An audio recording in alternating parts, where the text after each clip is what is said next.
திருப்பூர் மாநகராட்சியில் கடுமையாக உயர்த்தப்பட்டிருக்கிற சொத்து வரிக்கு எதிராக அனைத்து வியாபாரிகள் சங்கங்கள், வணிக நிறுவனங்கள், அரசியல் கட்சிகள் விடுத்திருந்த முழு அடைப்பு போராட்டம் இன்னைக்கு முழுமையான ஒரு மக்கள் ஆதரவோடு வெற்றி பெற்றிருக்கு.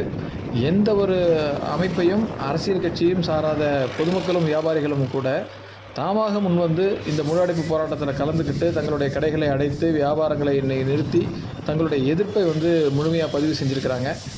இந்த முழு அடைப்பு காரணமாக எப்போவுமே பரபரப்பாக காணப்படுற திருப்பூர் நகர சாலைகள் எல்லாமே இன்றைக்கி ரொம்ப வெறிச்சோடி காணப்பட்டது. அரசும் மாநகராட்சி நிர்வாகமும் எல்லாரும் ஏற்றுக்கொள்ளத்தக்க ஒரு நியாயமான வரி உயர்வினை இங்கே அமல்படுத்த வேண்டும் அப்படிங்கிறது தான் இன்றைய முழு அடைப்பினுடைய நோக்கமாகவும் மக்கள் எல்லாருடைய விருப்பமாகவும் இருக்குது.